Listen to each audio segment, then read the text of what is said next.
Amen. Muna tayo. Parang di pa tayo nananalangin yata, no? Ano ba tayo? Bitayin nga natin si Pastor Romer. Opening prayer ka nga, nakalimutan natin. Makapagalitan tayo ni Rodo na tayo panalangin. Sige po, tayo po tumayo, tayo po ay mananalangin. Purihin ka o Diyos sa umakang ito. Tuloy, napakabuti mo, Panginoon, sapagkat mula po nung nakarang araw, nariyan ka, hindi mo po kami iniwan, pinabayaan, patuloy pinaparanas na sa amin, O Diyos, ay yung kabutihan, pag-ibig, pagmamahal, sa kabila, Panginoon Diyos, ng aming pagkukulang, nariyan ka pa rin, Panginoon. Kami, O Diyos, ay tinutuwid mo sa pamagitan mo na yung mga salita. Salamat, Panginoon, sa bagong buhay na patuloy mong pinagkaloob sa amin, Panginoon, sapagkat alam namin na sa kabila, Panginoon, O Diyos, ng mga ginagawa namin, ay tunay na ang pag-ibig mo ang siyang sagana po sa aming buhay, O Lord. Kaya dalangin namin sa mga kita, Diyos, samahan mo po kami sa aming po pag-aaral muli na yung salita. Turuan mo po kami, Panginoon, at patuloy na ipaunawa sa amin ang layunin mo kung bakit mo po kami tinawag, pinili at hinirang, Panginoon. Salamat, O Diyos, at patuloy mo samahan, O Lord, ang iyong likod na siya magbibigay po ng mensahe mo sa umagang ito. Sa pangalan ni Jesus, at magsabi ng Amen! Amen! Muna tayo. God is good. Yes. Hallelujah. Napakasarap ng nakaraang araw, no? Semana Santa. Masalita yung Latin ba yun? Latin. Semana, ano yung sabihin, no? Semana Santa. Semana Santa? Holy Week. Banal na linggo? Oo. Ano, pati yung salita ng mga Latin, eh. Dala pa natin hanggang ngayon, eh, no? Yes. Sir. Alam niyo ba nung araw, nagmimisa ang mga Katoliko sa Latin? Bible na Latin. Kasi yung lola ko na, kita ko nung araw, may Bible na Latin, eh. Yan ang malalalim ng mga Katoliko, mga Latin na yan. Pero ngayon, yung mga born again, mga Greek na, libro na gusto nga. Tingnan natin uli yung ating huling nakaraang pinag-aralan tungkol kay Kristo nung siya ay ipako sa krus. Ano ba ang... di ba, ng mga nakaraang araw, nakita natin yung mga sinakulo. Nagpunta kami ng, ano ba yung punta namin? Marinduque. Doon sa Marinduque, talagang mas matindi ang ano ron, yung pagpapasadula ng ginawa ni Kristo, talagang naka-attire pa ng mga, ano talaga, yung mga Roman soldier. Ganun ba? Tingnan natin kung yung bangang Panginoon nga ba, talagang laging dinudula nila na ang Panginoon nakaganyan, yung parang bakla na ganyan, no? Ano, palakabahag. Abrip. Alam niyo ang Panginoon, siya ay napakalakas, napakamakapangyarihan, siya ay barakong-barako. Yes. Wala siyang hindi kayang harapin. Minsan, nung bago siya hulihin ng mga Pariseyo, nagpunta yan ng simbahan, yung sa templo. Alam niyo kung anong ginawa ng Panginoon? Pinagsisipan niya yung mga lamesa, yung mga... Buha siya ng lubid, panghagupit, oh. Panghagupit, lakad siya doon sa templo. Doon sa templo, kung kayo pupunta ngayon doon, wala na yung templo, sinira na. Pero hanggang ngayon, marami doong church, lahat ng simbahan sa buong, lahat ng relihiyon nandun. At doon yung relihiyon ng Muslim, at doon ang relihiyon ng mga Katoliko, lahat ng relihiyon nandun. Pag ikaw ay nagpunta roon ngayon, at matatagpuran mo ron, puro mga lalaking barakong-barako, hahaba ng balbas. Hindi ka pwedeng loloko-loko ron kahit Muslim yan. Mga siga, ika nga siga. Noong panahon ng Panginoon, ganoon din ang sitwasyon. Ilang beses ako nagpunta ron, ilang tao, 4. Pag pumunta ka roon, yung mga may lamesa roon na may mga tindang mga kung anong mga religious na mga bagay. Hindi mo pwede yung gagalawin, mga gang yan. Sabi ng tour guide namin, hindi tayo pwede makipagtalo yan. Gang yan.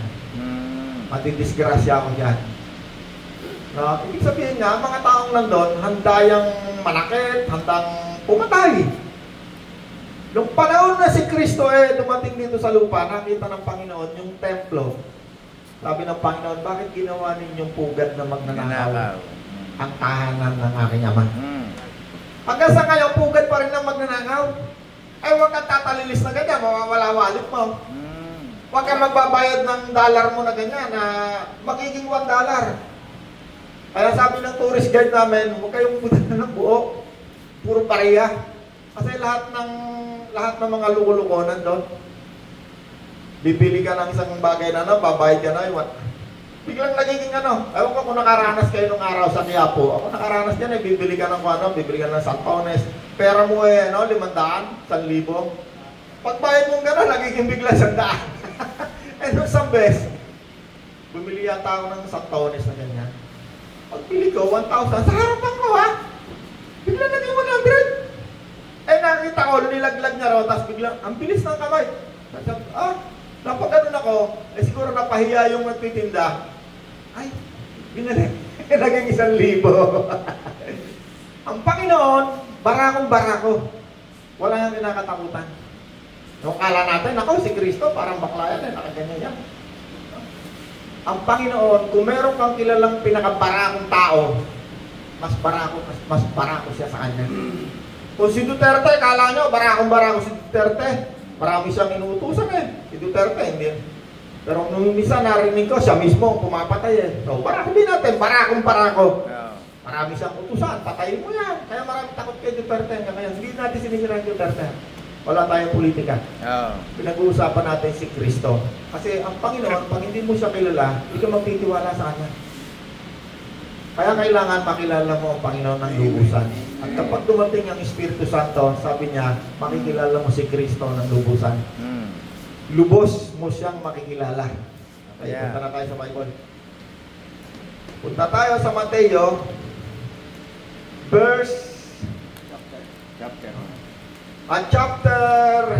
Mateo chapter 26, verse 51. Mateo 26:51. Bumunot ng tabak ang isa sa mga kasama ni Jesus. Si Pedro yan. Si Pedro kasi siga-siga yan At tinaga ang utusan ng pinakapunong pari at natagpas ang kanyang tainga niya. Alam nyo na sumunod na nangyari, dinampot ni Kristo yung tainga, binalik niya yung tainga, natagpas. Binalik. Kaya yung mga sinakulong kasi, sinasadula nila ang Panginoon. Pero maraming kulang dito. Titingnan natin yung mga ilan-ilan na kulang para mas makilala natin si Kristo. 52, sinabi sa kanya ni Jesus, balik mo ang iyong tabak sa lalagyan. Siguro, baril ito nung araw. Tabak. Kasi walang baril nung araw Ibalik mo ang iyong tabak sa lalagyan. Sapagkat ang nabubuhay sa tabak ay sa baril din mamamatay. So, ngayon yan ang nabubuhay sa baril din namamatay. Nung araw, sabi ni Kristo, ang nabubuhay sa tabak din namamatay. 53. Hindi mo ba alam na kung hihingi ako ng tulong sa aking Ama, ay padadalahan agad niya ako ng higit sa 12 batalyon ng mga anghel. Sabi ng Panginoon. Pinakita lang ng Panginoon kasi baka maisip natin na ang Panginoon kawawa nung panahon ng mahal na araw. Si Mayana Santa, talaga ng pagulong-gulong ng Panginoon. Hinahataw. Ang Panginoon, sabi sa Bible, bago man siya dumating, nakasulat na yung mangyayari, alam na ng Panginoon. Kaya sabi ng Panginoon, paano mangyayari kung ako'y gagawa ng isang aksyon? Kasi nakasulat yung gagawain ng Panginoon. Nakatala na yon. Okay. Tayo sa ibang verse. Balik naman tayo. Umabante na tayo, umabante. Kasi parang hindi kasi nung 52. 26:62.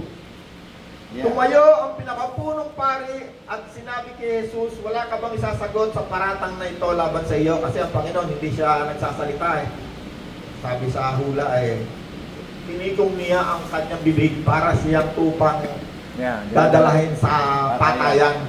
Panginoon hindi siya nagsasalita. Kapag kasinungalingan ng inaano sa kanya, inaakusahan, hindi siya nagsasalita. Pero pag totoo, sumasagot din naman ng Panginoon pag totoo. Ngunit hindi umimik si Jesus, kaya sinabi sa kanya ng pinakapunong pari, Punong pari, ibig sabihin, nasa yung mga head ng religious group ito, punong pari. Yeah. Kumbaga siguro ngayon Santo Papa o no, basta punong pari. Noong panahon na yun, wala namang pang Katoliko. Itong panahon na yan, ang religion ay Pariseo, Sadduceo, meron pa diyang Herodian, meron diyang, samot-samot na rin ang religion ng mga panahon na yan. Iniutos ko sa iyo sa ngalan ng Diyos na buhay, sabihin mo sa amin kung ikaw nga ang Kristo, ang anak ng Diyos. Sabi ng religion, ang kaaway ng Panginoon ng panahon na yan, walang iba kundi mga relihiyon. Yeah. Yan ang nagpako sa kanya sa krus, mga relihiyosong mga tao. Pagkarinig nito, saan na ba ako? Sumagot si Jesus, kayo na, saan na ba ako? 6:53, ngunit hindi umimik si Jesus, kaya sinabi sa kanya ng pinakapunong pari, iniutos ko sa iyo sa ngalan ng Diyos na buhay, sabihin mo sa amin kung ikaw nga ang Kristo, ang anak ng Diyos. Sumagot si Jesus, kayo na ang nagsabi, at sinasabi ko sa inyo, di na magtatagal, makikita ninyo ang anak ng tao na nakaupo sa kanan ng mga pangyarihang Diyos. Now, pagka totoo, nagsasalita rin ng Panginoon. Sabi ng mga Pariseo, ikaw ba ang anak ng Diyos? Sabi ng Panginoon, kayo nang nagsabi. Okay, then sabi ng Panginoon, makikita ninyo ang anak ng tao na nakaupo sa kanan ng makapangyarihang Diyos at dumarating na nasa alapaap. Ito ang pinakamatindi. No, yung mga ginawa ng Panginoon, sinasadula ng mga tao nitong mahal na araw, yun ay nangyari na lahat. Merong isang kapanab-panabik na magaganap. Sabi rito ng Panginoon, no, sinasabi na ng Panginoon yung kanyang pagkamatay, sinasabi ng Panginoon. Pagkakat sa langit, sinabi rin ng Panginoon na isang araw, siya ay muling babalik, nakasakay sa alapaap. Yeah. Sino naniniwala sa inyo? Ang Diyos ay nagkatawang tao, si Kristo, namatay siya. Yes. Namatay si Kristo para bayaran ng kasalanan natin. Sino naniniwala si Kristo muling nabuhay, umakit sa langit, taas ang kamay? Yes. Okay. Madaling paniwalaan no? Kasi nangyari na yun Sino sa inyo naniniwala? Isang araw makikita natin ang Panginoon, pabalik. Yes. Yes. Konti lang naniniwala dyan. Kasi hindi pa nangyayari yan. At mangyayari yan. Yes. Yan ang isang kagilag-gilalas na mangyayari na iniintay ng sangkakristyanuhan sa daigdig na ito. Yes. May naririnig kayo? Si Kristo ay muling babalik. At kapag siya ay bumalik, kasama ang libo-libo, laksa-laksa, milyon-milyon na mga anghel. Yes. Alam nyo ba, isang anghel lang, kapag yan ay bumaba, kung minsan nga, lumilindol Tingnan natin, bumaba yung isang anghel. Yeah. Ay, teka muna, bago ako pumunta raw, tingnan muna na lang ginawa nila sa Panginoon. Sa 26:67, binuraan nila si Jesus sa mukha, at pinagsasampal at pinagsusuntok naman siya ng iba at kinutya, hoy, Kristo, hulaan mo nga kung sino ang sumampal sa iyo. Tignan yung ginawa. Meron na ba kayong nagsadula, kayong nagpapahampas dyan ng pagulong-gulong na nagpadura? Wala. Meron, sino may nakakita kayo dyan, yung nagdudula, yung nagspinitensya? Meron na ba kayong nakita na siya ay dinuraan? Yung mga hataw-hataw, marami, Minsan, kunwari, sinisipa. Napapanood tumisan kunwari, sinisipa. Kunwari, sinusuntok. Pero nakakita na ba kayo ng dinuraan sa mukha? Sino sa inyo ang nagpinitensya nung araw? Yung kayo mahiyan. Hindi naman masama yung nung araw ginawa nyo. Hindi nyo pa kilala, hindi nyo pa alam. Sino nagpinitensya nung araw? Taas ang kamay. Lakad sa Quezon City, papuntang Maynila, sa Quiapo, kami naglakad, nakapaa. Si Pastor, nakapaa pa. Kasama ko ama ko. Pero yung mga naghataw na ganyan, ikaw, nagpadura ka sa mukha. Minsan, titingnan ko kung kakayanin mo yung dura ko. Sisipilyo naman muna ako. Ganun yan, dinaanan ng Panginoon, di kayang daanan ng kahit sino. Ano na ginagawa dyan? Pakataw-hataw na ganyan, medyo padudugo-duguin muna. Wala yan sa katiting na ginawa ni Kristo. Amen. Paano siya hinama, paano siya pinagduduraan, sinampal, sinabunutan ng balbas, pinadyakan, binugbog. Wala sa katiting yun. Hindi kayang gawain ng tao yun, hindi mo kayang gayahin. Yes. Bakit? Yung duduraan ka, yung kahihiyan, hindi mo kaya yan. Yeah. May nakikita nga ako eh, pag napalakas ng suntok eh. Kasi minsan sa FB nakikita ko eh. Nagagalit ko eh, nabubunta, naghahabol na suntok. Siguro napalakas yung hataw. Pero, Nagkakagulo habang buwas-buwas yun na cross. Pero isa siguro lasay, tinadyakan ka na. Pinitawan ng cross, habang-habol. Tinitingnan lang natin kung ano yung ginawa ni Kristo na akala ng iba, patatawarin na siya kasi ginaya ko si Kristo eh. O, kaya ko naman pala ikang gawin yung ginawa ni Kristo. Ang dali lang eh. Sige nga, tingnan mo nga, ikaw yung pagdaan mo, duraan kita. Baka hamalusin mo ako ng krus eh. Yeah. Okay. Tingnan lang natin kung ano yung tinis ng Panginoon, no? Sa verse 27, Mateo 27:27. Yan. Mateo 27:27 naman tayo. Siya ay hinubaran nila. Si Jesus ay dinala ng mga kawal ng gobernador sa palasyo nito. At nagkatipon ang buong batalyon sa paligid niya. Batalyon, ha? Marami. Marami. Ang Panginoon, sabi niya, kahit isang batalyon, sabi niya, pwede akong tumawag ng isang batalyon, mahigit sa isang batalyong anghel, sabi ng Panginoon, ha? Ito yung pinapakita lang natin kung gaano kapangyarihan ng Panginoon, gaano siya, alam niyo ba yung ibig sabihin ng gentleman? Sino nakakaalam ng kahulugan ng gentleman? Gentleman. Sa Tagalog, yung gentleman? Maginoo. Ang ibig sabihin ng gentleman, power, kapangyarihan sa iyong kamay, pero kaya mong kontrolin. Yeah. Di ba, ginagamit minsan yan ng mga babae, ha? Oh, napaka-gentleman naman ika. Pag madilim na hatay ka. Power. Yeah. Under control. Yan ang ibig sabihin ng gentleman. Kapangyarihan na kaya mong kontrolin. Kaya maraming tao kapag nakahawak na ng pera yan, nagpapapatay na ng tao yan. Para na siyang Diyos. Yes. At turing niya sa kanyang sarili Diyos na pag sinabi niya gusto ko na yung mamatay, patay na. Babayad. Marami ng utusan niyan. Ang Panginoon ay napaka-gentle. Meron siyang kapangyarihan, pero Under control. kaya niyang kontrolin. Hindi mo sa batalyon. Kahit siya nga mismo, kaya kanyang tunawin sa anumang oras eh. Kayong puno nga, sinunpa ng Panginoon eh. Matuyo. Pagbalik nila doon sa nilalakaran nila, yung puno na kay sigla-sigla, patay. Ang demonyo nga, bata-batalyon, takot na takot kay Kristo eh. No? Nabasa niyo, isang tao, pisos ng demonyo, nakatira sa libingan. Sa libingan, walang makapagtalay, nilalagot niya yung mga kadena. Yeah. No, nabasa niyo sa Bible yun? Yeah, macho. Mayroong isang poses. Pagdaan ng Panginoon, mayroong isang poses, sabi sa Bible, itong poses na ito ng demonyo, sinasapian ng demonyo, hindi na ito makontrol ng tao. Kahit talian nila yan ng kadena, sabi niya, pinaglalagot-lagot lamang niya. Yes. So, poses ng demonyo. Dumaan ang Panginoon kasi tatawid siya.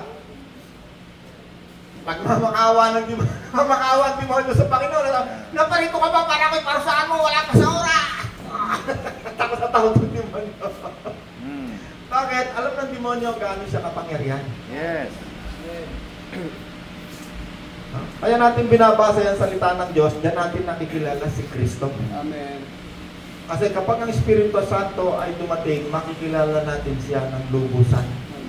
Hindi yung papupunta lang tayo sa bungana, saan ang Kristo? No? Walang gala. Panginoon, pag kilala mo si Kristo, kahit yung pangalan lang niya, hindi mo yan basta-basta mababanggit. Kasi gagalangin mo yan ng atas-taas na pinakamagalang sa iyong buhay. Mas magagalangin mo siya kaysa sa iyong magulang. Malalaman mo, makikilala mo siya. Okay. Sana ko. 27.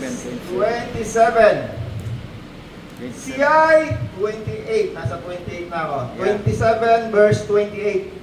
Hinubaran. Siya'y hinubaran nila at sinuotan ng isang balabal na matingkad na pula.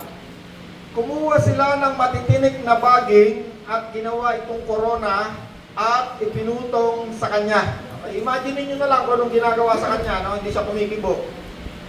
Pagkatapos, ipinahawak sa kanyang kanang kamay ang isang tangkay ng tambo at siya'y niluhod-luhuran nila.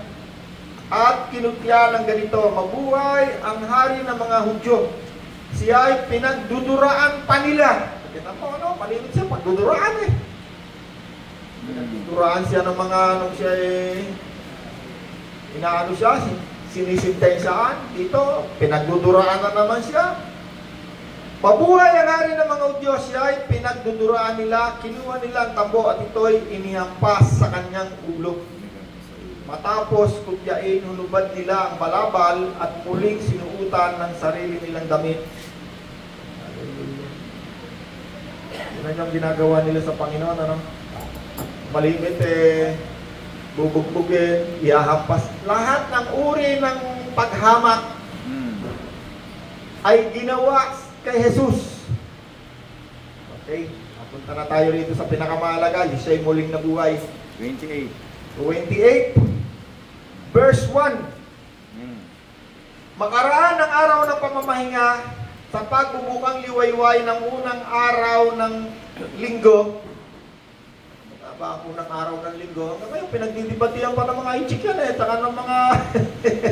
may nagsasabi Sabado, may nagsasabi Linggo, may nagsasabi Lunes. Ano nga ba? Tanong nga natin kay Dr. EJ. Ano nga ba ang unang araw ng San Linggo according sa Bible? Sunday. Linggo eh, no? Sunday. Parang Kasi- nakita ko eh, sinerch ko eh, Kasi Linggo eh. nakaraan kasi yung Sabat. Kinabukasan yun. Oo. Sabat ay Sabado yun eh. Yung unang araw ng isang linggo sa Bible, pagkatapos ng araw ng Sabat. Sabat. Sabado. Yeah. Oo. Ewan ko lang kung yung Sabat eh, Sabado. Sabado. Sabado. Kaya may Sabadista eh. Oo, Sabadista. Oo. Ang unang araw ng isang linggo, linggo. Yeah. Ang isang linggo, 7 days. Okay. Sana ba yung ating binabasa? Matthew 28, 1. Okay, Matthew 28:1. Unang araw ng isang linggo, pumunta si Maria Magdalena at ang isa pang Maria sa libingan ni Jesus upang tingnan ito. Yeah. Biglang lumindol ng malakas sapagkat bumaba mula sa langit ang isang anghel ng Panginoon. Yeah. Kita ninyo, isang anghel lang, ano? Pag yan ay bumaba dito sa lupa, ano? Angel pa lang yan. No? Isang anghel lang yan, ano? Paano kaya kung ang Panginoon tumawag ng isang batalyon? baka nalusaw. Kung hindi napigilan ng Panginoon ang kanyang kapangyarihan, baka nalusaw ng daigdig, ano? Yeah. Kasi sa Bible, meron dyan, isang anghel lang, pumapatay siya, 70,000 nakikabasa ko, parang ni David. Isang anghel lang, nakaganyan sa ginig siya ni Aroma, na binili ni David, no? Doon tinayo yung templo eh. Alright. Okay, nasaan na ba ako? Bumaba sa langit ang isang anghel ng Panginoon, ginulong nito ang batong nakatakip sa libingan at umupo sa ibabaw niyon. Ang kanyang mukha ay nakakasilaw na parang kidlat, puting-puti ang kanyang damit, nanginig sa takot ang mga bantay na makita ang anghel at sila'y nabuwal na parang mga patay. Ano, kapag pala yung natakot eh,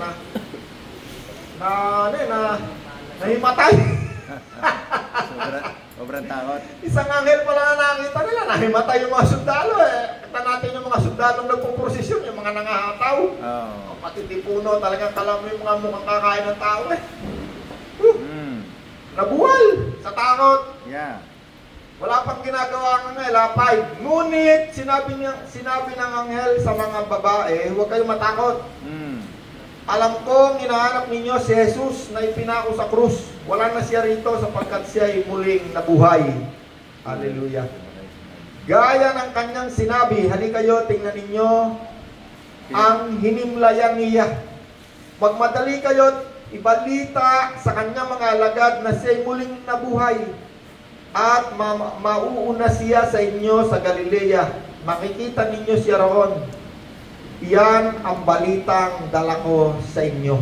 Makikita niyo yung mga anghel, no? Meron silang role eh.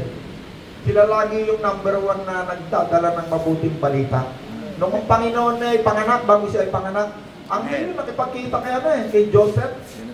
Sisila na isang batang lalaki, papangalan mo sa kanya Jesus. Sapagkat ililigtas niya ang kanyang bayan sa kanilang mga kasalanan. Lagi ganun eh. Ang Panginoon, nung siya nangaral, si John the Baptist, pareho lang, Very simple mga aral. Pagsisihan ninyo, talikuran ng inyong mga kasalanan. Bakit? Ang kasalanan, yan ang nagpapahirap sa mga tao. Kaya kasalanan, yan ang unang-unang tatanggalin ni Kristo sa buhay ng isang tao. Yes. At yan ay mag-uumpisa kapag si Kristo ginawa ng Panginoon. Tutulungan kaniyang lumayo, tumalikod sa kasamaan. Yes. O sa kasalanan. Ang kasalanan, ito'y katulad ng isang mabangis na hayop. According sa Genesis. Yes. Ito'y laging nag-aabang. Lalapain ka na. Sigarilyo, lapa sa'yo, 10 pesos. Isang sipsok mo, 10 pesos. Maghapon, 50, 100 pesos. Kaya maraming tao hindi makakang sa hirap. Yes. Alam nyo, ang pera, kahit gano'ng kalaki kitain mo, wala pa akong nakitang tao na yung aking sweldo sapat na sa amin. Ako'y masaya na. Lagi ang kulang. Yes. Eh lalo na ka kung ninanakawan ka ng demonyo. Isang sup-sup mo na sigarilyo. Eh kung meron ka pang beer, 45. Meron ka pang sugal. Eh pag ngayon eh, sweldo mo, pag uwi mo, wala ka ng pera. Paano yung anak mo, yung pamilya mo, paano magiging masaya? Kaya sabi ko sa inyo, sigarilyo lang tigilan nyo, sigurado magiging masaya asawa mo. Isang buwan, kinuwenta natin yan eh. Magkano isang buwan ang matitipid mo? 10 pesos times 10. Eh, ulit na naman ni Kuya Roland. 100. 10 times 10, 100 isang araw. Eh, isang buwan, 30 days. Wala namang holiday yan eh. Pagka mahal na araw, hindi naman titigil. Lalo pa nga nadadagdagan yan eh. Pagkatapos na magpinitensya, tatanong sa dagat yan, sa tropa, inuman na yan. Lalo pa nga dadagdagan eh. 10 times 10, 100 times 30, isang buwan, 3,000. Hindi niya nare-realize na isang tao nagsisigarilyo. O huwag na, masyadong malaki yun. Conservative na ano na lang tayo, 5 na lang. 10, o huwag na, 5 stick na lang. 50. 50 na lang. Times 30 days. 1.5. 1.5, malaki pa rin. Times a year. Isang buong kasuotan pa rin ng asawa mo yun. Isang buwan ka lang, tiisin mo lang siguro, huwag ka mali. Sigarilyo lang. Isang buwan lang, bili mo ng bagong panty asawa mo, bagong bra, bagong outfit. Ako pa kain dito, tumalong sa tawa yung asawa mo.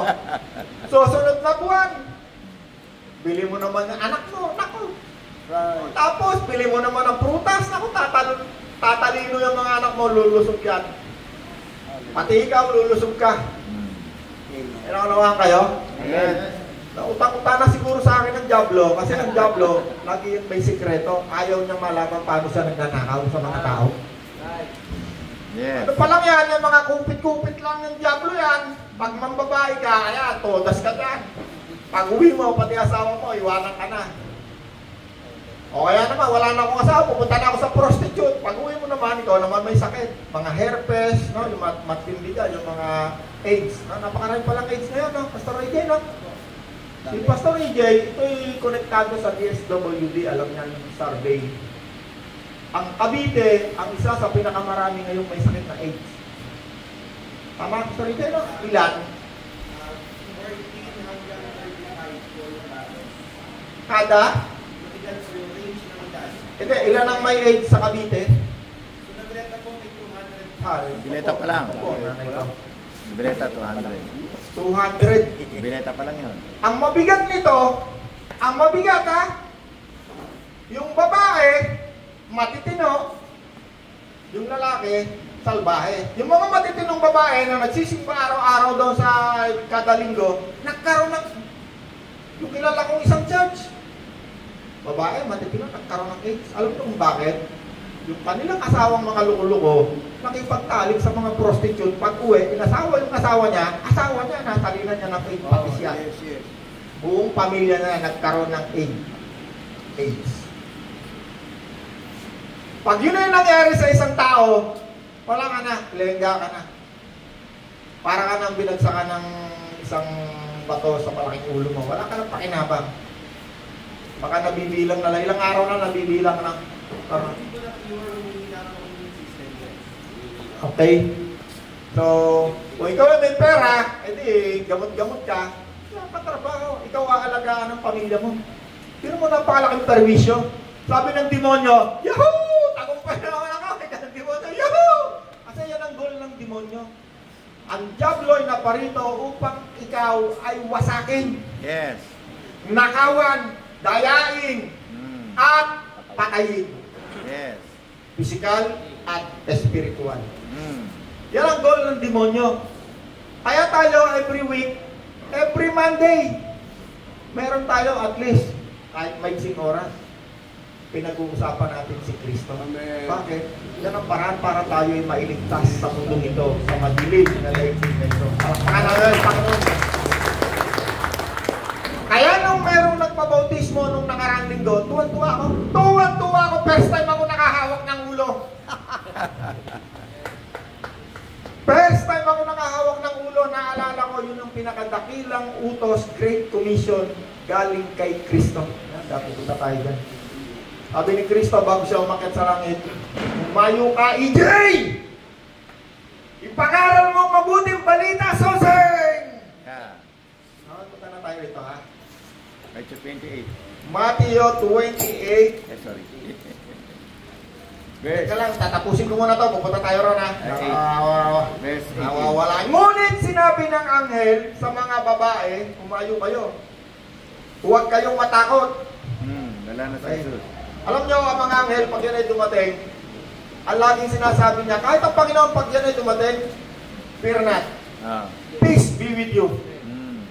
No? Ang Panginoon, pag yan ay dumating, ang Panginoon, after 40 days, sa Acts nakasulat hindi mo na siya umakyat sa langit, 40 days na dito pa rin ng Panginoon. Yeah. Tuturo pa rin sa mga tao. 40 days, yan ang ginaya ng mga Katoliko 40 Yeah, days. may pang-apat na Andito po, pa raw ang kaluluwa ng tao. Hindi yung sa tao, kay Kristo lang yon. Yes. No, ang mga tao kasi pag nakakita sa Bible, gine-generalize nila. Yun ang malaking problema sa mga tao. At sa mga nagtuturo ng Bible. Gine-generalize nila yung Bible, kaya nalilito yung mga tao. Ang Panginoon, 40 days, sabi sa Acts chapter 3, 1 verse 3, within 40 days, ang Panginoon ay nanatiling kasama ng mga disipulo doon sa Galilea. Nagtuturo siya. Ang tinuturo niya, napakaganda. Tungkol sa banal na Espiritu, kasi alis ng Panginoon. Yes. Okay? Sa 9 pala, nalampasan ko. 28 verse 9, ngunit sinalubong sila ni Jesus at binati. Yes. Lumapit sila kay Jesus, hinawakan ang kanyang mga paa at sinamba siya. Sinabi sa kanila ni Jesus, huwag kayong matakot. Yan ang lagi salita ng Panginoon pag siya dumating. Fear not! Umayo kayo at sabihin sa mga kapatid ko na pumunta sa Galilea at makikita nila ako roon. Okay, sa 16. Yeah. 28:16, pumunta ang 11 alagad sa Galilea sa bundok na sinabi sa kanila ni Jesus. Nang makita nila si Jesus, siya ay sinamba nila. Panginoon, matapos siyang mabuhay, sinasamba na siya ng mga tao, ng mga alagad. Yes. Nang makita nila si Jesus, siya ay sinamba nila, subalit may ilan sa kanilang nag-alilangan. Lumapit si Jesus at sinabi sa kanila, binigay na sa akin ang lahat ng kapangyarihan sa langit at sa lupa. Kaya, Soseng, EJ, Bishop, at lahat ng sumampalataya kay Kristo. Sabi ng Panginoon, ito yung Great Commission, no? Pinakadakilang utos sa mga sumasampalataya kay Kristo. Humayo kayo! Kaya nakarating dito sa nobeleta yan Gawin ninyong alagad ko ang mga tao. Alagad, ibig sabihin, tagasunod. Ni Jesus. Sa lahat ng mga bansa. Kaya tumayo kayo at gawin ninyong tagasunod ko ang mga tao sa lahat ng bansa. At bautismuhan ninyo sila sa pangalan ng Ama at ng Anak at ng Espiritu Santo. At turuan ninyo silang sumunod sa lahat ng ipinag-utos ko sa inyo. Tandaan ninyo, ako'y laging kasama ninyo hanggang sa katapusan ng panahon, daigdig. Yes. Okay. Dalawang sinasabi ng panahon, katapusan ng iyong buhay. No, hanggang katapusan ng buhay mo, sabi ni Jesus, hanggang katapusan ng buhay mo dito sa lupa, kasama mo ako. Tinutukoy niya yung Espiritu Santong nasa sa atin ngayon. Yes. Yung espiritu na yan na tinatawag nating mabuti, number 1 na trabaho niyan, ilalayo niya tayo sa kasamaan. Yes. Kapangyarihan sa paglayo sa kasamaan. Yes. Yan ang unang-unang trabaho o gagawain ng Espiritong Santo o mabuti. Yes. Okay. Ano tayo? May oras na, Rod? May oras pa tayo, Rod? 30 minutes. Ano pa? Marcos 16, 15. 16. verse 5 muna. Yeah. 16 verse 5. At pagpasok nila sa libingan, may nakita silang isang binatang nakasuot ng mahaba at maputing damit at nakaupo sa gawing kanan at sila'y natakot. Mm.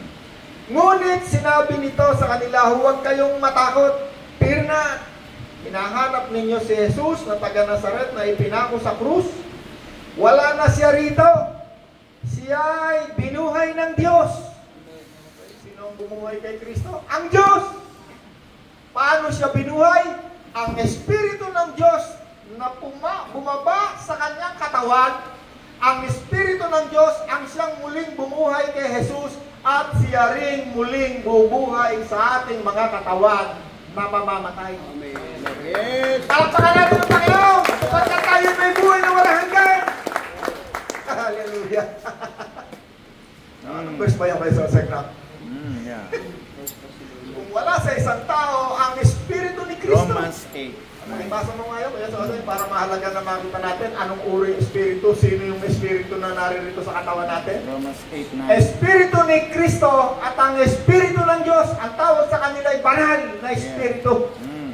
Kung wala sa isang tao ang Espiritu ng Diyos na siyang muling bumuhay kay Jesus, Wala sa kanya. Hindi siya. wala sa kanya. Kung ang Espiritu ni Kristo ay wala sa isang tao, hindi siya kay Kristo. Para patuloy mo pa. Yeah. Ngunit kung nasa inyo si Kristo, pagmuat patay na ang inyong mga katawan dahil sa kasalanan, buhay naman ang inyong Espiritu dahil sa pinawalang sala na kayo. Yan. Parang hindi yan yung Hindi yun. Ngunit Sige. hindi na kayo namumuhay ayon sa laman, kundi ayon sa Espiritu. Kung talagang nananahan sa inyo ang Espiritu ng Diyos. Kung nananahan sa inyo ang Espiritu ng Diyos. Yan. Kung ang Espiritu ni Kristo ay wala sa isang tao, hindi siya sa kanya. Meron pa. Meron pa. Yung muling bumuhay kay Jesus. Meron pa naman. Parang hindi mo nadaanan yung kay Jesus. Before siguro na. Ganat natin. Hindi ka ba assignment sa Jesus eh. Pero hanapin mo. Ito, 11. Oh, ayan. Kung nananahan sa inyo ang Espiritu ng Diyos na siyang muling bumuhay kay Ayun! Kristo, ang Diyos din niya na magbibigay ng buhay sa inyong katawan na mamatay. Kung nananahan sa inyo ang Espiritu ng Diyos na siyang muling bumuhay kay Kristo. Yeah. 11. Siya ang muling bubuhay. Siya ang muling bubuhay. Patuloy na lang natin yung verse na kasi kapag tayo ay nag-uusap dito, walang katang-isip ko. Yes. Lahat ng pag-uusapan natin dito nasa Bible. Amen. Pag ako'y nagturo sa inyo, hindi nyo makita sa Bible, katang-isip ko lang yon or katang-isip yon na nagturo sa akin. Pag hindi nyo nakita nakasulat sa Bible, huwag kayo maniwala. Bakit? Kahit demonyo humarap sa inyo. Ang Panginoon kahit harap ka ng demonyo eh. Kung ikaw ang anak ng Diyos, tumalong ka! Sabi ni Kristo, hindi yan ang nakasulat. Ito ang nakasulat. Yeah. Slight lang na pagkakamali, pwede ka iligaw. Yes, tama. Kaya may mga cults eh. Kulto. Maliit lang na pagkakamali, pwede kang iligaw ng diablo. Kaya yung mga Hebrew, Greek na yan, ako, marami nagpapatayan dyan. Nakabasa ng LL yun, napapatayan, nagkatayan na eh. Nagputulan ng ulo. Bakit? Ang diablo yan ang technique. Tinan nyo yung mga magician, ang bibigay niya, mga Latin, mga hindi nyo naintindihan yan eh. Ililigaw kayo ng mga salita na hindi nyo alam. Okay. Yes. Makakipanain ng ano, ng oneness dyan, oneness Trinity. Ay, naku po. At sinabi ni Jesus sa kanila, Yes. ano ba ako? Marcos 16. Marcos 16. 16. 16, no? Yeah. Sana kayo, ang Bible ko yan, naguguhitan ko minsan yung number. 16. At sinabi ni Jesus sa kanila, humayo ka, Soseng! Nilalagyan ko ng pangalan eh. Oh. Humayo ka, AJ! Roland!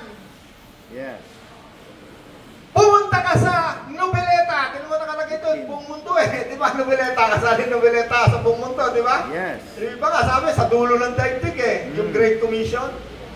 Okay, nobeleta, kasali tayo dyan. Kumayo kayo sa buong mundo, ipangaral ang magandang balita sa lahat ng tao. Yes. Yan ang ginagawa natin ngayon. Ang sino man sumampalataya Yes. at mabautismuhan. Yes. Ibig sabihin ng sumampalataya, hindi lamang basta ibig sabihin yan, naniwala ka. Yeah. Ikaw ay nanalig, ikaw ay nagtiwala, at Yeah. pati ang kaluluwa mo, ipinagtiwala mo kay Kristo.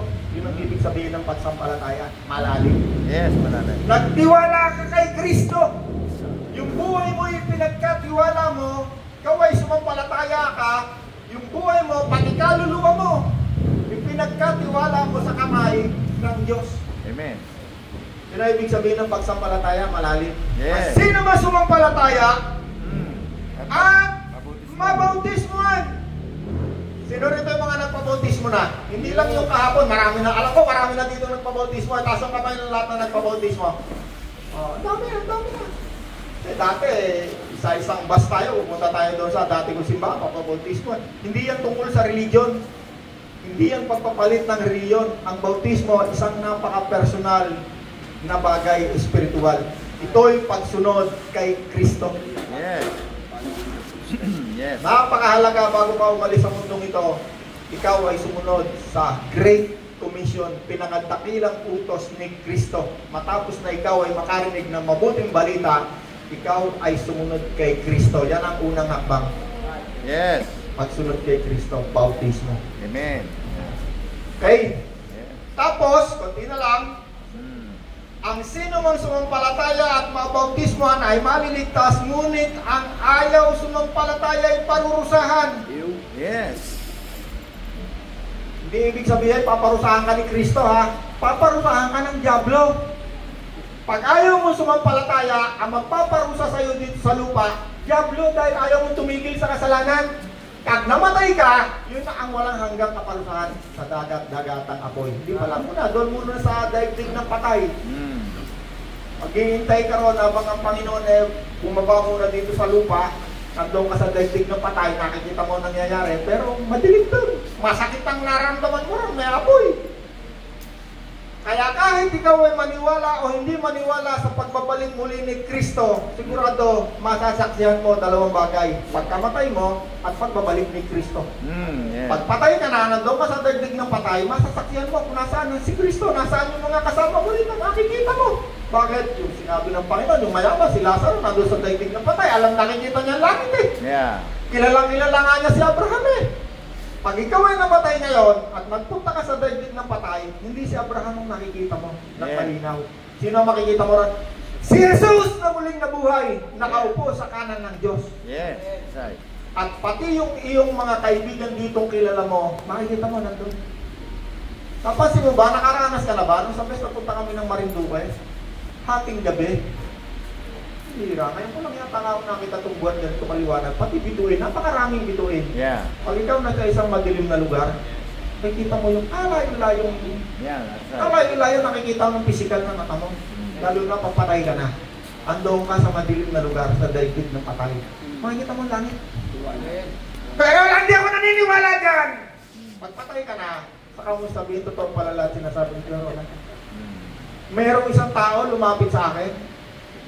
Ipaglamay ako isang mayaman kay Casio. Meron yung kapatid na pilosopo.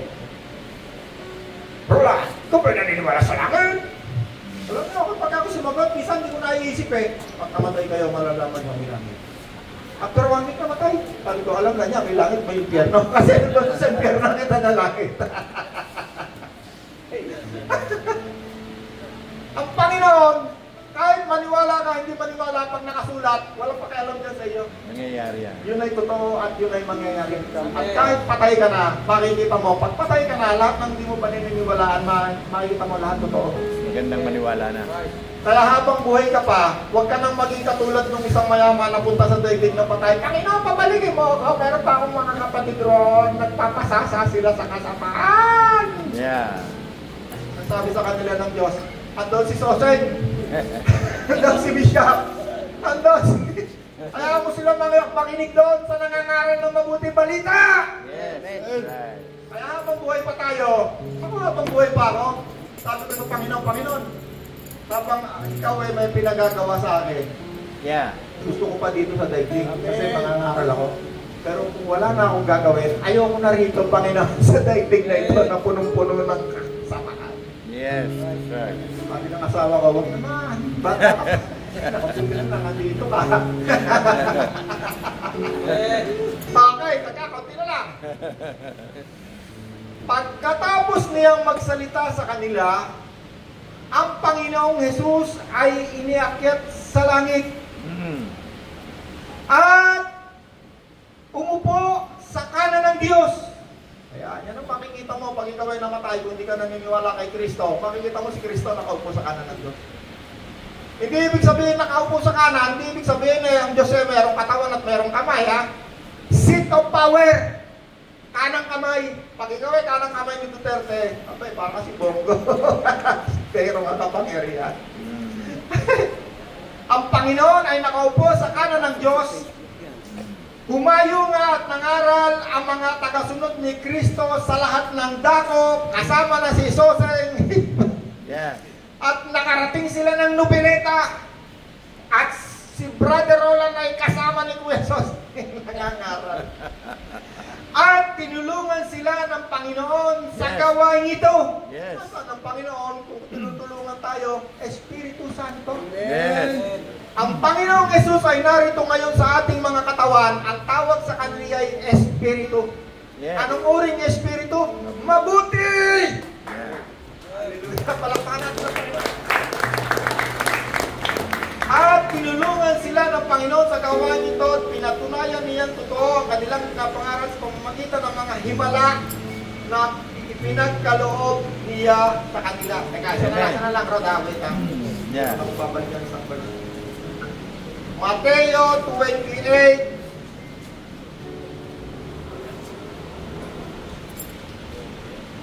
Mateo 28:18. Yeah. Ibinigay na sa akin nilang tagapangyarihan sa langit At sa lupa. at sa lupa. Gawin ninyong alagad ko ang mga tao sa lahat ng bansa at sino mang saan ba yun? Ang patula rito. Binigay na sa akin lahat ng kapangyarihan sa langit at sa lupa, kaya tumayo at gawin niyo alagad ko ang mga tao sa lahat ng bansa at bautismo niyo sila sa pangalan ng Ama at ng Anak ng Espiritu Santo, turuan niyo sila sumunod sa lahat ng iniskan niyo. Hoy, laging kasama niyo sa version, ano? Sino man sumampalataya at mabautismohan ay magkakaroon ng kapangyarihan. Yeah, 17. 17. Matthew, Marcos 16:17. Marcos 16:17. Wait lang ha, bago tayo matapos. Mahalaga to, mahalaga. Marcos 16:17. Marcos 16:17. 17. Marcos 16:17. Okay, wait ha. Sinabi ni Jesus sa kanila, humayo kayo sa buong mundo ay pangaral ng magandang balita sa lahat ng tao. Sino mang sumampalataya mabautismo maliligtas, ngunit na nga sumampalataya paparusahan. Ang mga sumasampalataya, okay, taas yung kamay ng mga sumasampalataya kay Kristo. Kinig tayo mabuti ha. Kinig tayo mabuti ha. Ang mga sumasampalataya, ang mga sumasampalataya ay bibigyan ng kapangyarihan na gumawa ng himala. Sa pangalan ko ay magpapalaya sila ng mga demonyo. Yes. At magsasalita sa iba-ibang wika. Hindi sila mapapahamak kahit sumampot sila ng ahas o makainom ng lasot. At gagaling ang mga may sakit na papatungan nila ng kamay. Kanya yung kapangyarihan binigay ng Panginoon sa mga sumasampalataya. No? Pasang kamay na sumasampalataya. Yang kamay nyo na yan, meron niyang kapangyarihan ngayon. Na hindi tinuturo ng demonyo. Ayaw ng demonyo, malaman natin yan kasi diyan takot ang demonyo. Number one, papalayas tayo ng demonyo. Kapag ikaw meron kang naramdaman sa paligid mo, nakakaiba. Ako nung araw, ako'y takot sa demonyo. Talagang tinotorture ako ng mga demonyo. Nung yan ay nabasa ko na meron palang kapangyarihan ng isang taong sumampalataya kay Kristo, Every time mayroon akong maramdaman o kakaiba na katulad nung araw, kasi nung araw nakakita ko ng mga tinatawag na white lady. Nakalutang sa akin. No? Ngayon, ayaw na magpakita sa akin eh, kasi takot sa akin ngayon eh, kasi alam niya may kapangyarihan ako eh. Minsan pagka nalulungkot ako, naghahanap ako ng mapapalayas eh. Wala itong biro ha. Si Jesus ang nagsabi rito ha. Naniniwala ba kayo sa sinasabi ni Jesus? Amen. Sabi ni Jesus, sa mga sumasampalataya. Hindi sa mga pastor. Sa mga sumasampalataya. Sa lahat. Hindi lamang sa mga kay bishop, hindi lang kay Pastor EJ. Hindi. Sa mga sumasampalataya, number 1, sila yung magpapalayas ng mga demonyo. Huwag mo palalayasin ng katabi mo, baka naman hindi demonyo yan, baka sarili na yan. Kasi mahirap kalaban ng espiritu ng tao na wala si Kristo. Kapag ikaw may nakita anuman, gamitin mo ang pangalan ni Jesus. Amen. Sabihin mo, sa pangalan ni Jesus, lumayas ka demonyo. Wala yung gagawin mo lumayas. Isa lamang yan sa kapangyarihan ha, isa lang ha. Meron pa sinabi rito, kung ikaw ay makainom ng lason, huwag ka inom ng lason. Hindi sinabi, uminom ka ng lason ha. Sabi sa Panginoon, hindi sinabi, uminom ka ng lason. Kasi, pag yan ay pinuwis ng demonyo, painumin ka niya ng lason. Sabi ni Jesus, huwag mong subukan ng Diyos. Yes. Hindi niya pinakasubok niyo nga gano'n. Yeah. Pero, in any case, na ikaw ay makainom nga ng lason, sabi ni Jesus, hindi ka mamamatay. Kahit makainom ka ng lason. Kahit na ikaw ay dumampot ng ahas. Sabi rito? Ahas. Dumampot ng ahas. Okay, hindi yung physical na ahas ha. Huwag kayong kumuha ng ahas. Dadamputin nyo ha. Ang diablo, yan ay sumisimbolo sa ahas. Ibig sabihin, merong isang tao possess. Pwede mo yung utusan. Ibig sabihin, mag-take control ka sa kanya. Hindi mo dadamputin yung ahas. Sabi na kahit makainom ka ng lason, o ikaw ba, tuklawin ka man ng ahas, hindi ka mamamatay. Bakit? Dahil kasama natin si Kristo. Ito yung isa, pinakamatindi ha. Gagaling. Itong isa na to, ang laki na natupid ko rito. Mula nung nalaman ko to, ang anak ko, hindi nakaranas kahit minsan ng hospital. Ito na lang siguro itong anak kong isa. Kasi marami na ako ngayong pera, sabi ng anak ko, gusto kong hospital lang, sige hospital. Napakahabang panahon di ako nagpapahospital. Pag nakita ko anak ko, kahit ano sakit, papatong ko kamay ko. Napakaraming miracle ko sa kamay ko. Napakarami. Meron akong isang kilala. May cancer. Tinaningan ng doktor. 6 na buwan. Eh, lampas na ang ilang taon, buhay pa rin. Amen. Ang pinakaunang himala na nakita ko nung yan ay narinig ko, nung nabasa ko yan. More than 30 years ago, yung nanay ko dadalhin sa ospital. Meron ng panig, may arenola, kung ano-ano. Nung araw, pagpupunta ka ng ospital, may pagkabao na yan eh. May telmos. Papalis na sa ospital. Eh, meron akong Bible study katulad nito. Sinubukan ko ngayon sa nanay ko. At daanan mo pag-uwi ko, galing akong boarding house kasi doon yung Bible study namin. Paalis na ng ospital, sinisikmura, pinatong ko yung kamay ko. Sabi ko sa pangalan ng Jesus. Sabi ng nanay ko, ito ba hindi, agular kita rin.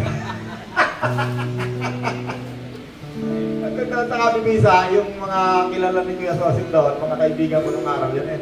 Eh yan ang pinuno ng mga himat, magka-albularyo. Salamat sa Panginoon, ako'y naka-attend ng Bible study. Kung hindi, papaniwalaan ko yung turo ng demonyo na si Satanas ay anak ng Diyos. Buti na lang, nakarinig ako ng totoo, ng katotohanan.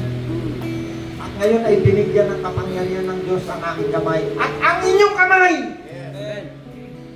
Pag may sakit ang anak nyo, patong nyo. Yes. Wala nang bayad ng patong lang kamay eh. Amen. Utusan mo yung sakit. Yes. Kapag ang sakit galing sa demonyo, wala yung gagawin kundi lumayan. Yes. Kapag ikaw ay isang mananampalataya, tagasunod ni Kristo. Amen. Ay natutunan tayo ngayong umaga. Amen. Hallelujah. God